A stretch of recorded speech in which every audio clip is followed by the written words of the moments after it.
یار یہ تار تو کھینچ دو بھائی، باقی پھر کسی کو بعد میں کھینچیں گے، پہلے تار تو کھینچ دو۔ بسم اللہ الرحمن الرحیم۔ حنیف جالندی صاحب، کیونکہ مائک آپ کے قبضے میں ہے اور 2-3 منٹ کے بعد آپ یہ نہ لگائیے گا آواز کے ماشاءاللہ ماشاءاللہ، تو میں 8 منٹ لوں گا، 7-8 منٹ۔ اگر آپ کی اجازت ہے تو میں شروع کروں گا، اگر آپ کی اجازت نہیں ہے تو پھر آپ کسی اور کو پاس کر دیں۔ وہ پھر 3 منٹ کے بعد حنیف جالندی صاحب نے حی علی الصلاۃ کی اذان دے دینی ہے۔ اجازت ہے آپ کی سر؟ میں نے کہا آپ کی اجازت ہے، 7-8 منٹ لوں گا میں۔ ہاں ہاں بالکل، بڑی مہربانی آپ کی۔ بسم اللہ الرحمن الرحیم، الحمدللہ رب العالمین، والصلاة والسلام علی اشرف الانبیاء وسید المرسلین، نبینا و حبیبنا مولانا محمد وعلی آلہ وصحبہ اجمعین۔ واجب الاحترام مفتی اعظم پاکستان مفتی منیب الرحمان صاحب، واجب الاحترام شیخ الاسلام جناب مفتی تقی عثمانی صاحب، اور جمعیت علماء اسلام کے امیر حضرت مولانا فضل الرحمان صاحب، دیگر اکابرین بزرگ اور تشریف لائے مہمانوں، السلام علیکم ورحمۃ اللہ وبرکاتہ۔ آپ تمام احباب کی تقریر بڑی توجہ سے سنی، راستے میں ٹریفک تھا، میں نے اس میں بھی آپ لوگوں کی لائیو تقریریں سن رہا تھا۔ مولانا یاسین صاحب نے جو استثناء کی بات کی اس کو تو میں انڈورس کرتا ہوں، ساتھ میں جناب محترم منظور میگل صاحب نے جو گزارشات پیش کی اس میں سے 2 نکات جو ہیں ان کی میں بھرپور حمایت کرتا ہوں۔ آج کا اجلاس آپ نے جو بلایا ہے وہ یقیناً تمام احباب اور بزرگوں نے اپنا قیمتی وقت نکال کر یہاں تشریف لائے دور دراز سے۔ ہم تو ظاہر ہے یہاں کراچی میں ہی تھے، میزبان ہیں۔ آپ تمام حضرات جو دور دراز سے لاہور، پشاور اور دوسرے صوبوں سے تشریف لائے، تو اس اجلاس کا مقصد بھی ہمیں ضرور ایسے موقع کو، ایسی اپورچونٹیز کو اویل کرنا چاہیے جہاں ہمارے اکثریت علماء اور مشائخ یہاں موجود ہیں۔ یہاں کافی گفتگو سننے میں آئی اور آپ احباب کو اچھی طرح یاد ہے کہ آمریت کے جتنے بھی دور اس ادوار میں پاکستان بننے کے بعد گزرے، اکثریت جتنی بھی لیفٹ ونگ کی جماعتیں تھیں انہوں نے مزاحمت کم کی اور دینی طبقے نے مزاحمت زیادہ کی، چاہے وہ ایوب خان کا دور ہو، یحییٰ کا ہو، پرویز مشرف کا ہو یا جنرل ضیاء الحق صاحب کا دور ہو۔ اور یہی تمام سینیریو پورے پاکستان میں ہمیشہ سے چلتا آیا ہے۔ پاکستان میں جمہوریت جو ہے وہ ایکسیپٹیبل بھی ہے اور نان ایکسیپٹیبل بھی ہے۔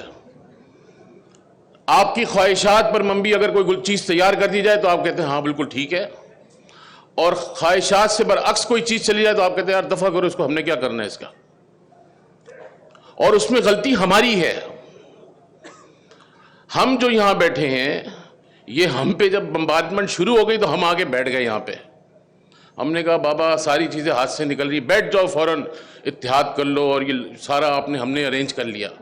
یہ غلط طریقہ کار ہے، میں اس سے اتفاق نہیں کرتا ہوں اور بالکل بھی نہیں کرتا۔ یہ تمام احباب جو ہیں میرے لیے بڑے قابل احترام ہیں۔ میں شروع سے پہلے دن سے اس بات پر اتفاق کرتا ہوں کہ ہمارے ایشوز ڈیلی ایشوز ہیں، یہ جب ہم پہ تکالیف بڑھتی ہیں تب ہم اکٹھے کیوں ہوتے ہیں؟ ہم اپنے اس کونسل کو یا اس اجلاس کو ڈیلی بیسس کے اوپر یا ماہانہ کے اوپر کیوں نہیں رکھ سکتے؟ ہر جماعت ماشاءاللہ یہاں پہ منتظمین انتظامات لینے کے لیے تیار ہے، کوئی ایسا مسئلہ نہیں ہے، مگر ہم بہت دیر تاخیر کر جاتے ہیں۔ مثال کے طور پہ اب یہاں پاکستان میں مسجدیں بھی بند ہو گئی، مدارس بھی بند ہو گئے، مگر کوئی مسئلہ نہیں ہے بھائی، بریلوی بھائی کی مسجد بند ہوئی، خیر ہے، کوئی مسئلہ نہیں ہے. کل کسی دیوبندی کی مسجد بند ہو جائے، او یار بھائی کوئی خیر ہے دیوبندی کی مسجد. بھائی اتفاق رائے کہاں ہے؟ پنجاب میں مدارسوں میں تالے لگے، کوئی کسی نے پریس کانفرنس نہیں کری، سناٹا ہو کا عالم تھا، وائپ آؤٹ، بلیک آؤٹ بنا ہوا تھا پورا، کوئی نہیں بولا. اور یہ اس سے پہلے بھی ہو چکا ہے. 2018 کے الیکشن میں 25 جولائی کو جو انتخابات کو نل اینڈ وائٹ کیے تھے، 5 اگست کو پہلے 3 اگست کو مولانا نے فضل الرحمان نے پریس کانفرنس کری. 5 اگست کو ہم الیکشن کمیشن کے باہر کھڑے تھے، بیٹھے تھے دھرنا لگا کے. ہماری یہ ساری چیزیں جب ہمارے سر سے گزر جاتی ہیں تب ہم کیوں بیٹھتے ہیں؟ یہ بڑا اہم نقطہ ہے. اور ہم سب اس لیے یہاں موجود ہیں کہ میں آج میری درخواست ہے، بہرحال آپ کی اپنی رائے ہے، ہو سکتا ہے آپ اتفاق کریں نہ کریں. یہ حقوق نسواں بل اور LFO اور یہ سارے تماشے ہم نے دیکھ لیے ہیں، کوئی اتنا کوئی بڑا کیس نہیں ہے، یہ بھی ہو جائے گا حل. مگر کیوں ہم اتنی ڈیلے ٹیکٹکس پلے کرتے ہیں؟ جب مفتی منیب الرحمان صاحب کا اتحاد تنظیمات المدارس موجود ہے، مفتی تقی عثمانی صاحب موجود ہیں، دوسرے اکابر موجود ہیں، تو پھر اتنی ڈیلے کیوں ہے ہم میں؟ اب یہ ساری بمبارڈمنٹ جو ہے 2025 8 فروری کے بعد شروع ہو گئی تھی. 8 فروری کے بعد جب پہلا ہم پہ جھٹکا لگا تھا ہمیں اسی وقت بیٹھ جانا چاہیے تھا. ہم نے ویٹ کیا. یہ جو ویٹ اینڈ سی کی پالیسی ہے وہ صحیح ہے، اچھی بات ہے، مگر ویٹ اینڈ سی کی پالیسی جہاں آپ کی اسلامی تشخص کی ڈومین سے باہر بال چلی جائے وہاں نہیں ہے. فوراً رد عمل دینے کا ایک جو تسلسل ہے وہ ہم نہیں کر پا رہے اب تک. اب مثال کے طور پہ آپ لے لیجئے، ابھی میں تقریر سن رہا تھا مفتی تقی عثمانی صاحب کی، گاڑی میں ہی سن رہا تھا 73 کے آئین کے بارے میں کہ تمام علماء کرام نے متفقہ طور پہ کیا. اس وقت بھی تمام اکابرین جو تھے متفق تھے. 7 ستمبر کو 1974 کو بھی سب اتفاق رائے سے سب کام ہوا. تو یہ جو آپ اپنی اہمیت کو سمجھیں. اگر مولوی آپ کے علاقے سے MP کے الیکشن میں کھڑا ہوتا ہے، سارے ایک مولوی گھس جاتا ہے پیپلز پارٹی میں، دوسرا گھس جاتا ہے نون لیگ میں، تیسرا گھس جاتا ہے PTI میں. یہ تو آپ پھر تو غلط ہے. یا تو اتفاق رائے کنسنسس طرح ڈیولپ کیا جائے. دیکھیں اس ملک کے اندر، اسی شہر کے اندر اہل شیعہ اور سنی کا فساد ہوا. پیک کے اوپر 9 اور 10 محرم کو نکلنا مشکل ہو جاتا تھا، اور وہ سارا MQM متحدہ قومی موومنٹ کے اس وقت جو سربراہ تھے بھگوڑے الطاف حسین صاحب، وہ یہ تماشا کرتے تھے شیعہ سنی کا فساد ڈالو. مگر اس ملک کے اندر دینی جماعتیں موجود تھیں. مولانا سمیع الحق صاحب کھڑے ہوئے اور سیدھا سیدھا انہوں نے ملی یکجہتی کونسل کے لیے اجلاس ایک ڈھانچہ بنایا. مولانا فضل الرحمان صاحب اس میں تشریف لائے. تمام چیزیں اس میں سمیٹ کر اس ملک کے اندر شیعہ اور سنی فساد اور ایک دوسرے کو قتل کرنے کا جو سلسلہ تھا وہ تھم گیا. اسی طرح افغانستان کے اندر جب جنگ شروع ہوئی تو مولانا فضل الرحمان صاحب نے افغان جہاد کونسل کی اور گھر تشریف لائے. والد صاحب رحمۃ اللہ علیہ کے ساتھ افغان جہاد کونسل کے اوپر کام کیا. تو یہ فوری طور پہ جو رد عمل ہے اس کا ضروری ہے نا.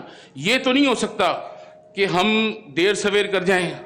اب کچھ 1 مہینہ پہلے ایک اجلاس ہوا تھا اسلام آباد کے اندر، اور یہاں کچھ شاید احباب اس میں سے موجود بھی ہوں گے. ایک پوسٹر چھپا جس کو میں نے ٹویٹ کیا کہ the theory and ideology of Qadiani, اور اس کا عنوان یہ تھا. اور پورے پاکستان کے اندر بیکن ہاؤس اس کو سیلیبریٹ کر رہا تھا اور اس کو انٹروین کر کے اس کی پوری یعنی اس کا انتظامات کر رہا تھا. اب یہ کونسل کے اندر میں نے یہ رکا بھیجا. میں نے کہا بھائی خدا کا خوف کرو، یہ اسلامی نجاتی کونسل کے کس لیے بنائی ہے؟ یہ ہومیوپیتھک ڈپارٹمنٹ ہے؟ یہ کیا بچوں کی کلینک بنائی ہے؟ آپ کوئی ایک لفظ نہیں بول رہے. پھر اعلیٰ حکام کو بھیج کر جتنی زور لگا سکتا تھا وہ اجتماع کینسل کیا. اب مولانا فضل الرحمان صاحب نے ابھی اپنے خطاب میں فرمایا 35ویں ترمیم اور یہ سارا ہیومن رائٹس کا تماشا آپ کی خدمت میں پیش کیا.